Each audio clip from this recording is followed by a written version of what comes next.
the rest of my head in a while because recently I've only been dyeing my bangs and keeping the rest blonde. So you guys are witnessing a transition in my life right now.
Okay, so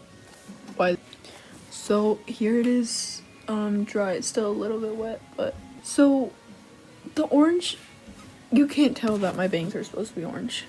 Like if my hair is up like that, then you can see, but it's too dark. I knew it was gonna be too dark, but whatever. At least the yellow turned out nice.